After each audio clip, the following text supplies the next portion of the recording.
நண்பர்கள் அனைவருக்கும் என் அன்பான மாலை வணக்கங்கள்.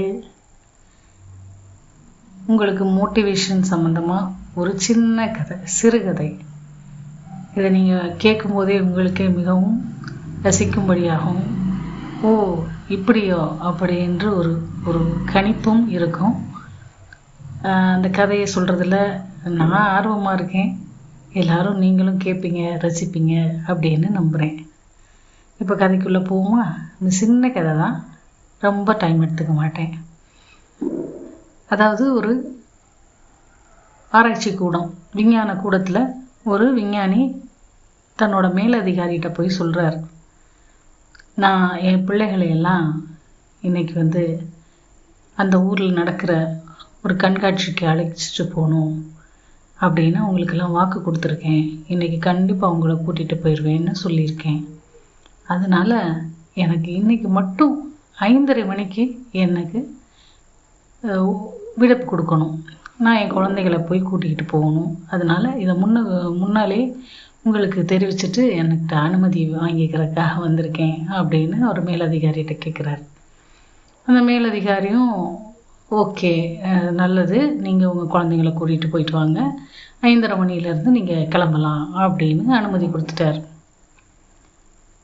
அப்போது அவர் வேலையை பார்க்க தொடங்கிட்டார் விஞ்ஞானி. சாயந்தரம் ஒரு 5:30 மணி தானே அப்படின்னு வேலையை பார்க்குற மும்மரத்தில் அவர் சீரியஸாக வேலைகளில் இறங்கிட்டார். வேலை மும்மரத்தில் அவர் ரொம்ப மூழ்கிவிட்டார் வேலைக்குள்ளேயே.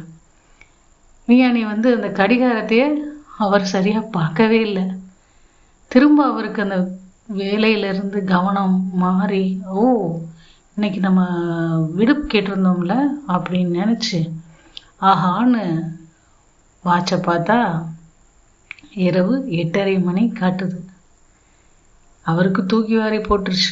ஆஹா, பிள்ளைகள்லாம் வீட்டில் ரொம்ப ஏக்கத்தோடையும் ரொம்ப நிச்சயமாக ஒரு பிரளயம் வச்சுருப்பாங்க அப்படின்னு எவ்வளோ நம்பிக்கையை கொடுத்துட்டு வந்திருந்தோம், இப்படி வீணாக போச்சு அப்படின்னு சொல்லி அவருக்கு ரொம்ப வருத்தமாகவும், சரி ஒரு பயத்தோடய வீட்டுக்கு போகிறாரு, எப்படி இருக்குமோ வீட்டில் அப்படின்னு பயத்தோடு போகிறார். வீட்டில் பார்த்தா அவங்க மனைவி மட்டும்தான் இருக்கிறாங்க, குழந்தைகள் இல்லைங்க. அவர் கேட்குறாரு அவர் மனைவிட்ட, நம்ம குழந்தைகள்லாம் எங்கே காணோம் அப்படின்னு மனைவியிட்ட கேட்குறாரு. அவங்க சொல்கிறாங்க, சரியா 5:30 மணி இருக்கும், எல்லாருமே கிளம்பி குழந்தைகள் கண்காட்சிக்கு போயிட்டாங்க அப்படின்னு சொல்கிறாங்க. அவருக்கு ஆச்சரியம். அப்போ சொல்கிறாங்க அவங்க மனைவி, உங்களோட மேலதிகாரி அவரே அழைச்சிக்கிட்டு போயிருக்கிறாரு குழந்தைகளை எல்லாத்தையும் அப்படின்னு சொல்கிறாங்க. அதாவது வேலை மும்மரத்தில் ரொம்ப தீவிரமாக அவர் வேலையில் இருக்கும்போது அவரை கவனத்தை கலைக்க விரும்பலை அந்த மேலதிகாரி. அதே போல் அந்த குழந்தைகளோட கனவையும் கலைக்க விரும்பலை. அதனால் அவர் விஞ்ஞானியோட வீட்டுக்கு போய் குழந்தைகள் நிச்சயம் ஏக்கத்தோடு காத்துக்கிட்டு இருப்பாங்க, அவங்களோட கனவுகளும் கலைந்து போயிடும் அப்படின்ற ஒரு எண்ணத்தோடு அவர் வீட்டுக்கு போய் அந்த குழந்தைகளை அழைச்சிட்டு யாருக்கும் சொல்லாமல் அவங்க போய் குழந்தைகளோட அந்த கண்காட்சியை பார்த்துருக்கிறார். அதை கேட்டவுடனே எப்படி இருந்திருக்கும் இந்த விஞ்ஞானிக்கு? நிச்சயமாக இவ்வளோ ஒரு நல்ல எண்ணத்தோடையும் நல்ல குழந்தைகளோட கனவுகளை சிதைக்கக்கூடாது, அவங்களை கனவு காணுங்கள் அப்படின்னு சொன்ன அந்த மேலதிகாரி யாராக இருக்கும்? உங்களுக்கு எல்லாருக்கும் கண்டிப்பாக தெரிஞ்சிருக்கும். அவரை தெரியாதவர் நம்ம தமிழ்நாட்டில் யாரும் கிடையாது, உலகத்துலேயும் கிடையாது. அந்த மேலதிகாரி நம்முடைய டாக்டர் APJ அப்துல் கலாம் ஐயா அவர்கள்.